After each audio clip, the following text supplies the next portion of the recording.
billahi wa dimudahkan Allah, dirahmati Allah.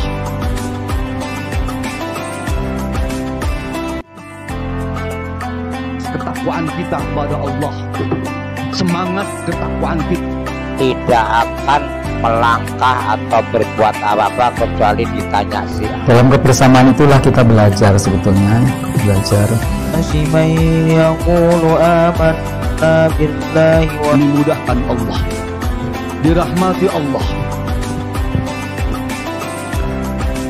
Assalamualaikum warahmatullahi wabarakatuh. Alhamdulillahi bizikrihi tatma'innul qulub wa bifadlihi tughfarudz dzunub. Asyhadu an la ilaha illallahul khaliqul ma'bud wa asyhadu anna Muhammadan 'abduhu wa rasuluhus syariful maw'ud. Allahumma shalli wa sallim wa barik ala Muhammadin wa ala alihi wa ashabihil mahmud, amma ba'd.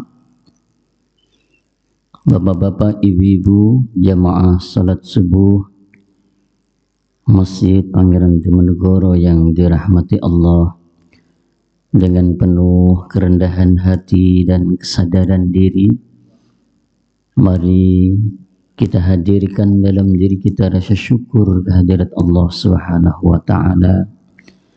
Siapapun kita dan betapapun kondisi kita pada kesempatan pagi hari ini, insya Allah kita masih tergolong hamba-hambanya yang memenuhi seruannya. Selanjutnya, salawat serta salam selalu tersanjung kepada role model kita, inspirator kita, Nabi Sallallahu Alaihi Wasallam. Bapak dan Ibu yang dirahmati Allah, kalau kita melihat kondisi masyarakat secara umum, kita menyaksikan masyarakat kita ini,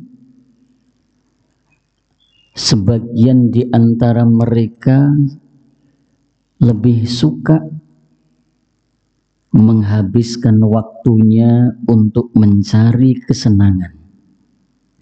Kalau dalam paham masyarakat, ya mereka lebih senang hidup secara hedonis. Jadi urip niku dirasakno bahagia kalau dia bisa memburu kesenangan. Kesenangan untuk dirinya, kesenangan untuk raganya, kesenangan untuk keluarganya. Jadi orientasi hidupnya semata-mata hanya untuk mencari kesenangan. Ya wujudnya niku nggih macem-macem. Pokoknya sing jenengane urip kepenak itu kalau bisa mangan enak, iso plesir tekan dindi, bisa ke sana bisa ke sini, dan hidupnya jauh dari nestapa. Niku sing digoleki. Mula rak kepengin rekoso. Itulah orang yang berprinsip hedonis. Ada lagi orang memiliki pandangan materialis. Jadi dalam hidupnya dia berpandangan materi itu segala-galanya. Dia memberikan penghargaan kepada materi secara berlebihan. Mula sing digoleki dino-dino niku nggih bondo dunyo itu saja, kemewahan dan lain sebagainya. Dan inilah potret masyarakat hari ini. Nah, ada sebuah makalah yang pernah disampaikan oleh Imam Bazar Jamhar. Ia pernah mengatakan, sittu khisalin ta'dilu jami'ad dunya. Ada 6 perkara yang itu bisa menyamai kenikmatan dunia ini. Kalau hari ini masyarakat secara universal itu lebih cenderung berpaham hedonisme, materialisme, maka dalam ajaran Islam 6 hal ini bisa menyamai nikmatnya dunia. Loh, lah niku 6 napa mawon? Yang pertama, at-ta'amul mari, makanan yang lezat. Loh, nek ngono rak podo karo liyane. Hari ini kuliner ada di mana-mana. Dulu di kota Semarang tidak sebanyak ini. Angger pinggir dalan ana wong dodolan menjajakan ya makanan-makanan khas, wisata kuliner itu ada di mana-mana. Bedanya apa? Kan begitu ya. Yang dimaksud at-ta'amul mari'u itu bukan hanya sekedar makanan yang menggugah selera saja, tetapi makanan yang lezat itu makanan yang halal dan thayyib. Nah, bedanya ini di dalam Al-Quran surah Al-Baqarah ayat 168 Allah berfirman, Ya ayyuhan nasu kulu mimma fil ardi halalan thayyiba. Ya ayyuhan nas, hai manusia, kulu mimma fil ardi halalan thayyiba, makanlah yang halal lagi baik apa saja yang ada di bumi ini. Artinya apa? Ada batasan. Makanan sing enak, makanan yang lezat itu adalah makanan yang jelas kehalalannya dan thayyib. Thayyib kalau dalam kajian Islam itu menyehatkan. Menyehatkan. Nah, ini cocok kalau begitu. Ini lebih bagus. Halal itu kalau dalam pandangan Islam ada 3 pokok. Siji goleki halal. Yang kedua secara zat, makanan itu halal. Yang ketiga memprosesnya pun halal. Ini halal. Cara memprosesnya halal. Goleki makanan itu artinya penghasilan yang kita terima lalu kita belanjakan untuk membeli makanan jelas halal. Yang kedua secara zat halal. Oke? Satu contoh misalnya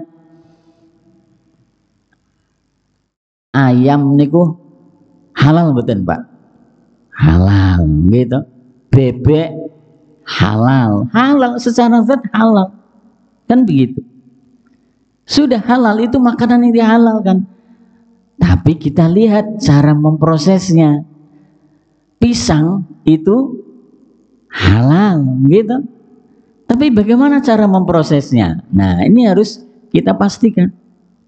Kira-kira kok misalnya ndelok bebek goreng, ayam goreng, kok ketoke mbelei ora sempurna, ada urat yang belum terputus. Nah, kita perlu memastikan kok mung bolong cilik nok nggone gulune, gitu.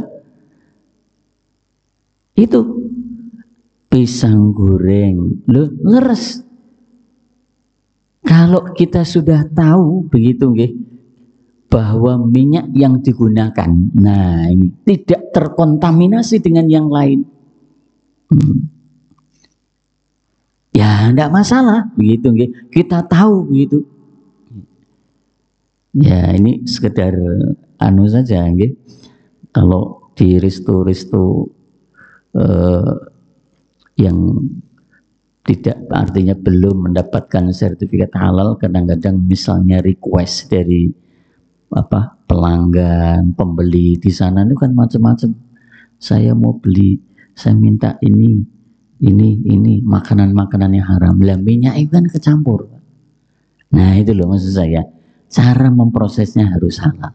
Itu yang membuat kita ini jadi bahagia.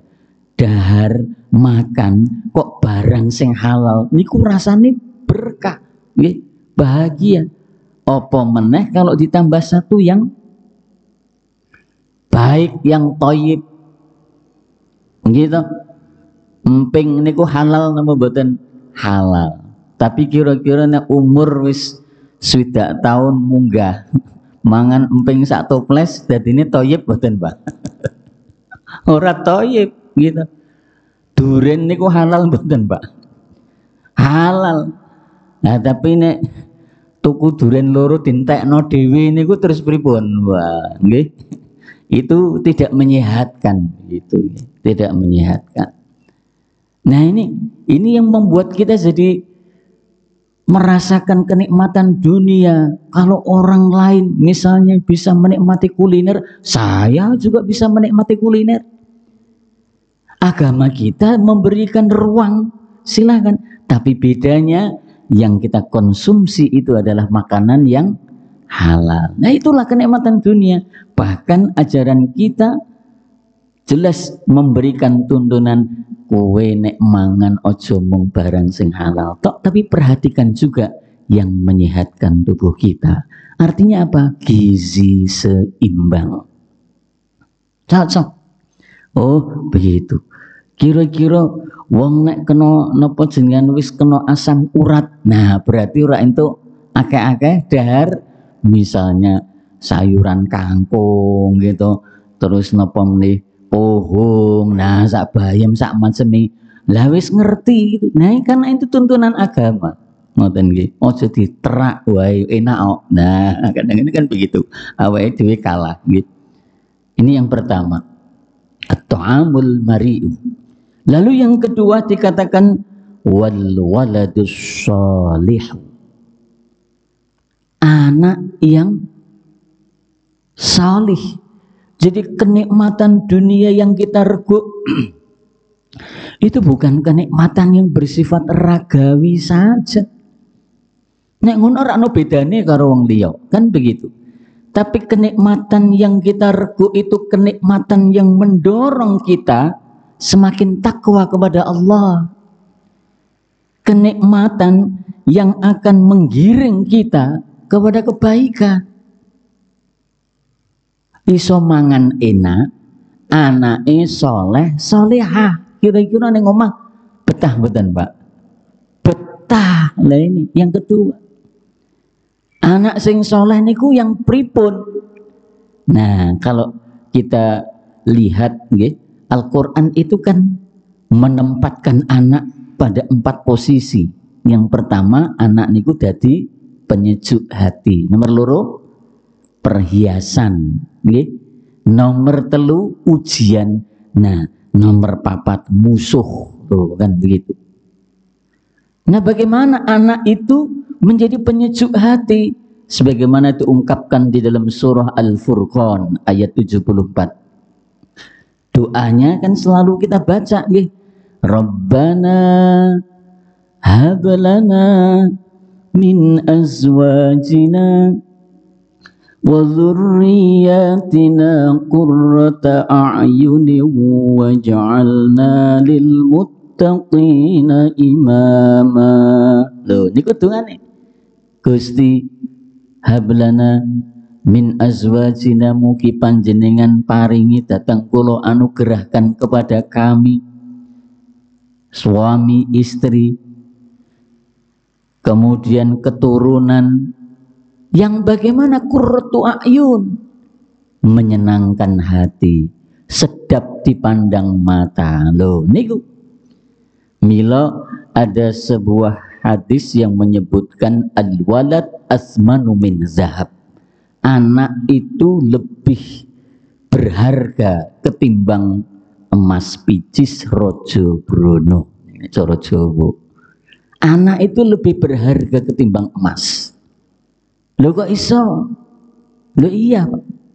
Betul. Keberadaan anak itu lebih berharga. Saya pernah diundang ngaji begitu, kebetulan yang undang ini orang kaya, Pak. Wah, saya lihat itu subhanallah, wah, luar biasa. Orang ini agamanya baik. Nggih. Begitu saya lihat rumahnya, masya Allah, wedine ra karuan. Begitu saya lihat ruang garasinya itu, mobilnya itu, masya Allah, kayak ra karuan, Pak. Tapi setelah pengajian, si pemilik rumah niku ngudoroso, ngertos yang ngudoroso. Saya punya harta sebanyak ini, saya merasa ada sesuatu yang kurang. Lenten nopo? Kulo dereng diparingi momongan. Loh, pripun, Mbak? Jadi al-walad, anak itu asmanu, lebih berharga ketimbang harta. Lah tapi anak sing piye sing luwih gedhe regane? Ini kalau kita pahami, ternyata harga apa namanya? Ya sesuatu yang paling mahal niku anak, kan begitu. Lah anak yang bagaimana? Anak sing soleh, solihah, kan begitu. Kira-kira kalau di sebuah masjid diumumkan, hari ini jamaah salah satu ada jamaah kita yang kambing atau sapinya ucul dari kandang. Kambingnya edan, sapinya edan. Silahkan siapa yang bisa menemukan sing iso nyekel wis pen halal. Kira-kira kayak sing ngoyak mboten, Pak. Kata nggih, mayan no sapi gitu. Tapi kalau misalnya ada jamaah, ada salah satu anak jamaah yang keluar dari rumah edan misalnya, silakan yang nemu PN ana sing ngoyak ra, Pak. Tidak ada. Makanya anak ini berharga, anak yang saleh. Nah, makanya dalam hadis itu disebutkan ya, tanda-tandanya akhir zaman itu diantaranya kalau ada anak yang sudah lupa kepada orang tuanya, ada murid yang atau santri ya yang sudah lupa kepada gurunya, pada ustadznya, kalau ada istri yang sudah berani kepada suaminya. Nah ini tiga hal ini. Jadi kalau dalam tuntunan Islam bagaimana mendidik, membesarkan anak agar menjadi anak-anak yang solih dan solihah. Awaladin solihin yad'ulah. Ya, kita harus mulai menata diri. Sing kudu soleh dhisik sinten, Pak? Wong tuane. Lah piye kepengin duwe anak sing soleh tapi wong tuane ora soleh, enak men gitu ya, nang sholat, nah gitu, nang nok masjid, lah pakane malah nok omah, ndak tepat. Ayo nang masjid bareng. Makanya ketika orang tua itu mengajak anak untuk berbuat baik, orang tua itu sudah dalam kondisi siap. Ini dalam teorinya begitu. Orang tua umpama kok ngajak, yuk Dik sholat maghrib di masjid yuk. Lah sholat maghrib bapaknya saya ning ngarep TV, ya itu ora cocok. Tapi kalau kita kepingin mengajak anak-anak kita, ya sudah, wis sudah nganggo baju, sarung, ya sudah siap semuanya, sajadah, istiqomah. Ya, Dek. Nah, itu baru ngajari anak. Nah, ini yang benar. Baik, itu yang kedua. Lalu yang ketiga disebutkan wazzaujatu as-salihatu al-muwafiqatu. Istri yang salih, yang muwafiqah. Nah, ini kenikmatan dunia, ngalah ke lian-lian. Kalau orang mengatakan keindahan yang absolut itu adalah istri yang cantik, enggak. Ane, misalnya istri cantik tapi ngongkonan, baik kira-kira pripun? Nah gitu, remuk begitu, wong lanang remuk. Tapi ini yang menjadi kenikmatan dunia itu, az-zaujah as-salihah al-muwafiqah. Istri yang salihah dan taat kepada suaminya. Loh ini. Jadi rumah itu menjadi surga, nikmat. Lah istri yang salihah, yang muwafiqah, yang bagaimana? Banyak sekali kita temukan ciri-ciri perempuan istri yang salihah itu dikatakan idza nazara ilaiha sarrat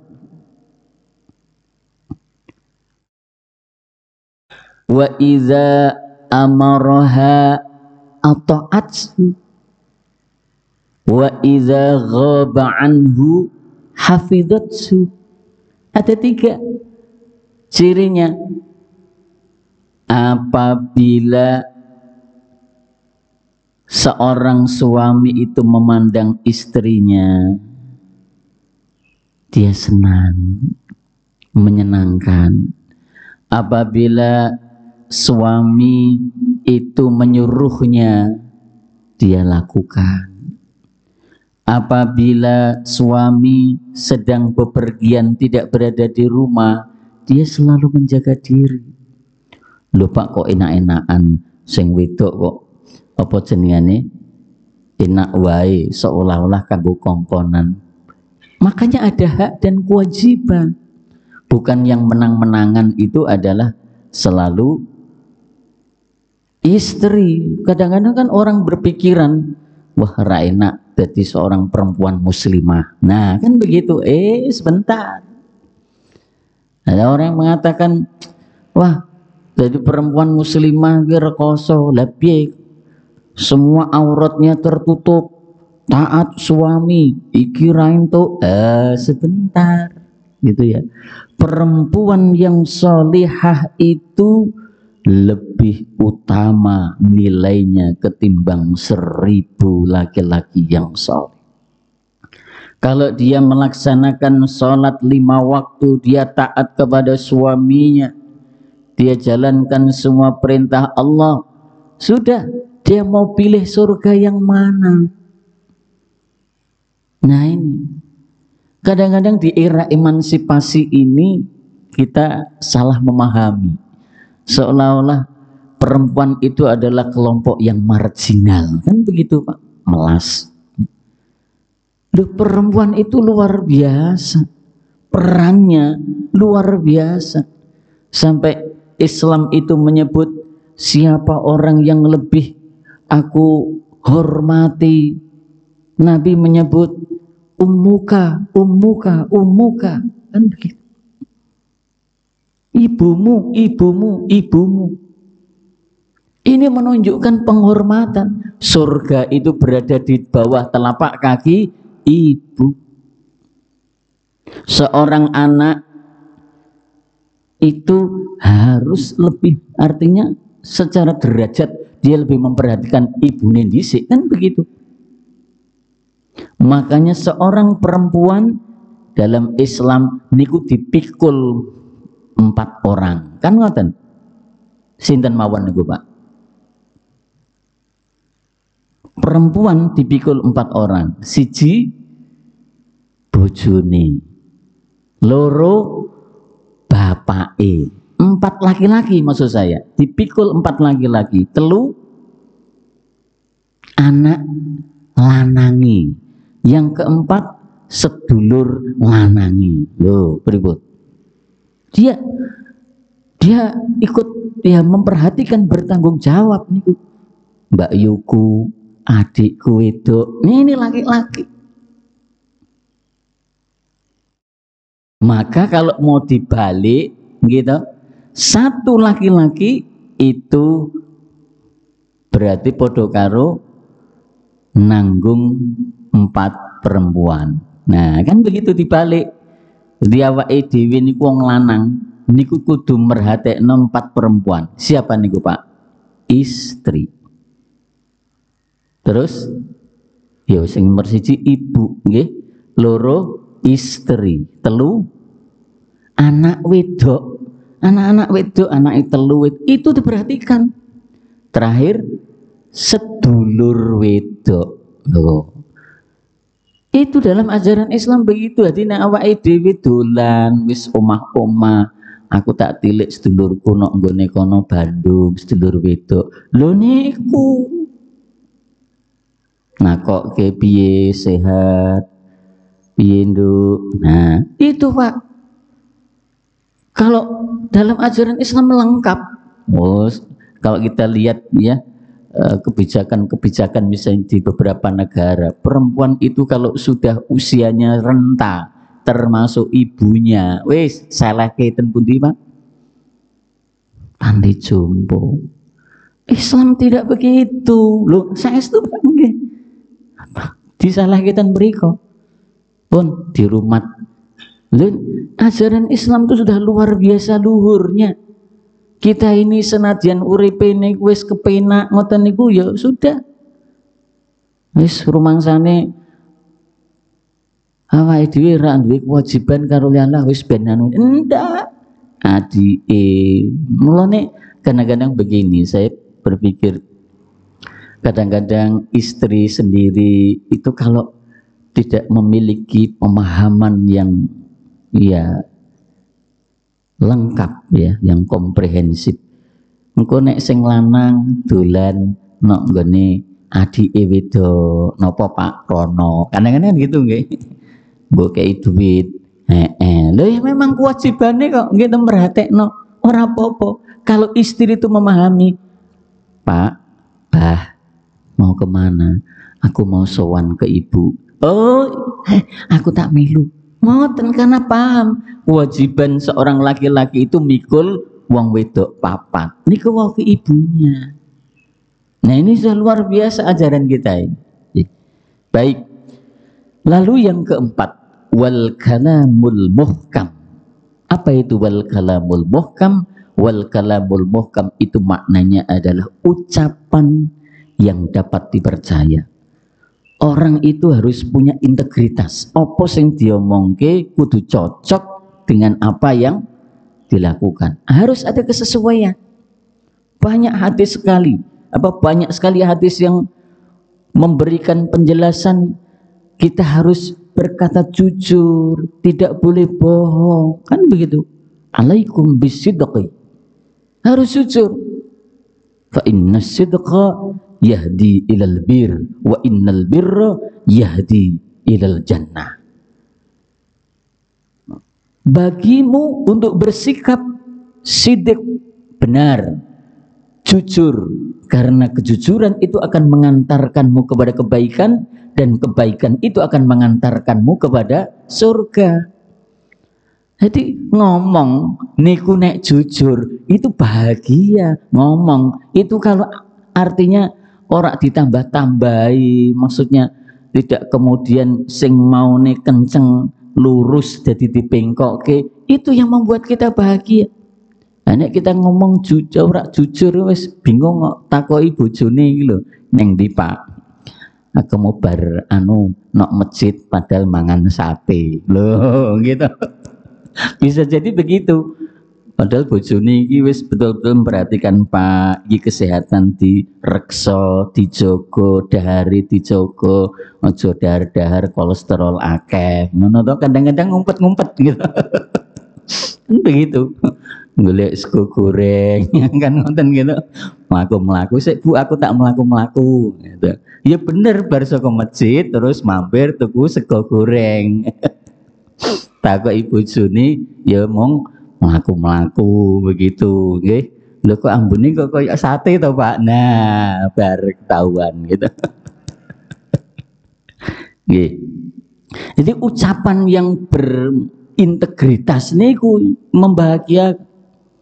Nah, makanya sekarang ini kan ya kita harus bisa menghindari hoax, kirim yang ora jelas, kadang-kadang WA yang tidak jelas sumbernya, akhirnya terus disebar.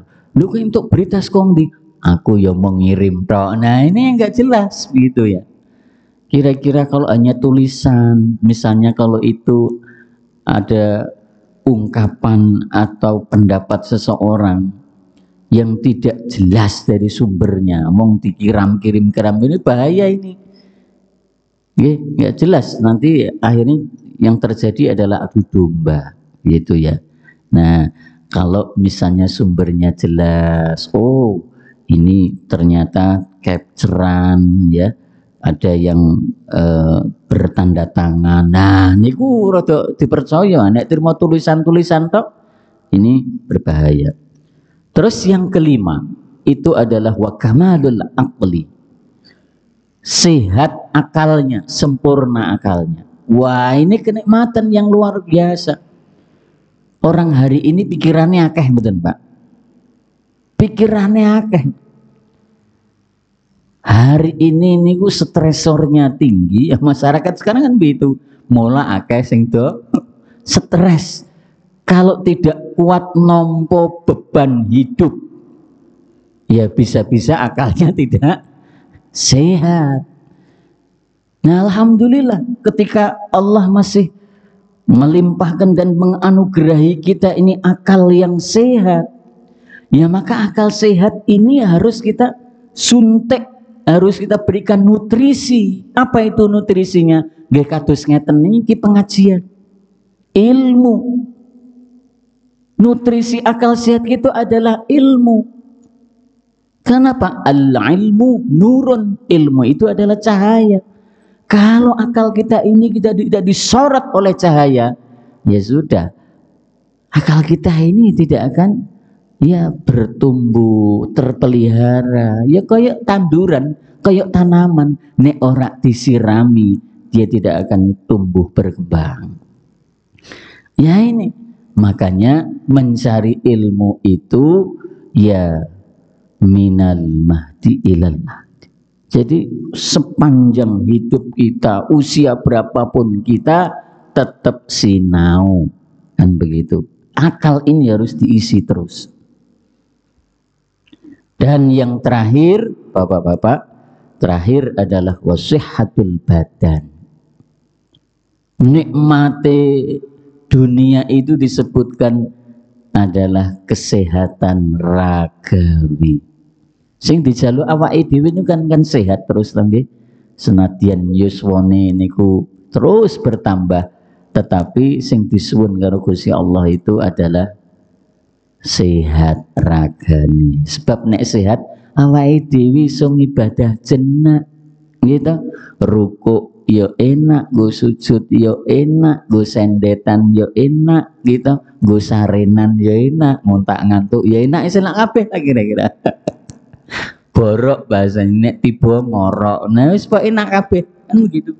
Makanya dalam hadis itu disebutkan Pak, kenikmatan kedua setelah iman itu sehat. Tapi dengan sehat niku yo tidak selamanya, ya iya. Maka di dalam surah Yasin itu disebutkan wa man nu'ammirhu nunakkishu fil khalq afala ya'qilun. Jadi wong niku nek didawake, dipanjangkan usianya, maka akan pula disudo kenikmatannya dalam hal penciptaan. Gitu. Rumiyin nalika wae dhewe niki bapak-bapak tasih meh tindak ten pundi enteng nggih, melampah ten pundi enteng nggih. Saniki pun umur niku wis sudah nikmati. Mlaku sithik wis rada kesel gitu. Dulu tanpa kacamata, sekarang sudah pakai kacamata nggih. Dulu giginya masih utuh, sakniki wis sudah gitu. Dhisik sehat terus, saiki loro-loro. Lah itu wa man nu'ammirhu nunakisu fil khalq afala ya'qilun. Nah itu.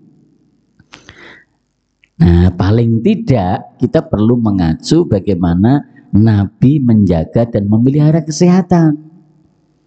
Nah, gimana cara Nabi memelihara kesehatan beliau? Beliau ini bugar sepanjang hidupnya. Disebutkan hanya beberapa kali beliau sakit humma, sakit panas. Rahasianya? Nah, rahasianya beliau ini nek sari. Kanjeng Nabi niku kalau tidur tidak larut malam, lebih pagi, ya. Karena apa nih kalau kita narik ke ilmu kesehatan? Jadi pada pukul 10 malam sampai dengan pukul 2 yang pendek yang saya tahu, itu terjadi detoksifikasi secara natural. Tubuh itu mengeluarkan racun. Mulai jam-jam istirahat. Ojo nonton TV, ojo lek-lekan, ojo begadang, nggih. Nah ini nanti bangunnya lebih pagi, nggih, untuk melaksanakan qiyamul lail. Ini sehat. Ada di dalam Al-Qur'an. Ya ayyuhal muzammil qumil laila illa qalila nisfahu awinkus minhu qalila. Itu. Jadi jangan dihabiskan malam itu untuk merebahkan tubuh, untuk memanjakan tubuh, ya kan? Separuhnya saja. Nah, selebihnya kita melaksanakan aktivitas qiyamul lail, ya, dan sebagainya. Ini terus Rasul itu selalu menjaga makanan yang tadi itu, makanan yang menyehatkan. Tidak terlalu, ya, makan itu seperlunya. Kadang-kadang awak itu nek makan enak ngono gitu terus entek-entek gitu. Nah, gue kelekeen ping 13. Nah, ra iso ngadeg gitu. Nah, kan repot. Nabi enggak, artinya menghentikan aktivitas makan ketika sudah merasa kenyang, kan begitu, okay? Nah, inilah barangkali bapak-bapak, ibu-ibu, saudara-saudara yang dirahmati Allah, Islam menuntun kepada kita jalan kebaikan. 6 hal ini bukan hanya merupakan kenikmatan dunia yang bisa kita reguk saja, tapi kenikmatan ini akan menuntun kita kepada kebaikan. Bayangkan aktivitas kita di luar, ya, misalnya, ya, kita lihat sekarang ini kan macam-macam orang itu, masya Allah. Jadi kalau kita lihat itu, kalau kemana saja itu ada saja, ya, tempat-tempat tertentu, makanan, warung makan, tempat hiburan. Ternyata itu tidak membuat hati kita menjadi lebih taat kepada Allah. Tapi ini kalau kita ke warung makan begitu, ya, pastikan ini makanan yang halal, kan begitu. Awak dhewe kan memang, ya, namanya takwa, ya. Takwa itu kan hati-hati. Mu'ad bin Jabal itu kan pernah nyun sewu ditanya oleh Umar, takwa niku nopo? Mu'ad bin Jabal malah balik takon, panjenengan ndak nate melampah-melampah di semak belukar? Ayo tahu lah, terus apa yang panjenengan lampahi? Ya aku nek melaku nok gone semak belukar, saya akan hati-hati dan waspada. Baru dijawab Mu'ad bin Jabal, itulah takwa. Nah, takwa itu orang yang selalu berhati-hati dan waspada agar Allah tidak mendatangkan murka, kira-kira begitu. Maka ingkang saged kula aturaken, monggo kita akhiri pengajian pada kesempatan pagi hari ini dengan membaca doa penutup majelis. Bismillahirrahmanirrahim. Subhanakallahumma wa bihamdika asyhadu an la ilaha illa anta astaghfiruka wa atubu ilaik. Terima kasih. Wal afu minkum. Assalamualaikum warahmatullahi wabarakatuh.